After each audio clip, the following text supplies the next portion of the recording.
আসসালামু আলাইকুম। আমি আবার চলে এসেছি ছোট্ট একটা ভিডিও নিয়ে। এলপিজি গ্যাসের যে দুর্যোগ আমাদের দেশে চলছে, এখনও ওটা শেষ হয়নি। এখনও ওই দুর্যোগ এখনও চলছে।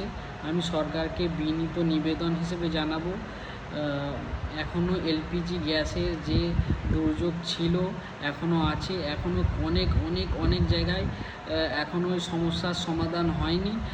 মানুষ এখনও অনেক জায়গায় যারা বাইরে আমাদের মতো মানুষরা যারা বাইরে কাজের জন্য এসছে, তারা খেতে পাবে বলে তো আর মনে হয় না।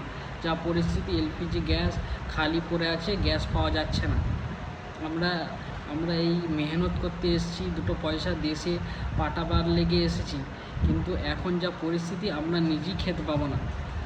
দেশে যাব, টিকিটও পাচ্ছি না। খুবই করণীয় অবস্থা। না খেতে পাবো, না নিজের দেশে যেতে পারছি। ট্রেন তো একদম হাউসফুল হয়ে আছে, আর প্লেনে যাওয়ার মতো পরিস্থিতি, টাকা আমাদের নেই। তো এখন পাবলিক করবেটা কি? এখন যারা বাইরে দুটো মেহনত করার জন্য শহরে বেরিয়েছে, দুটো রোজগার করার জন্য, তাদের যদি এরকম অবস্থা, তারা কি করবে? কোথায় যাবে তারা? আসসালামু আলাইকুম।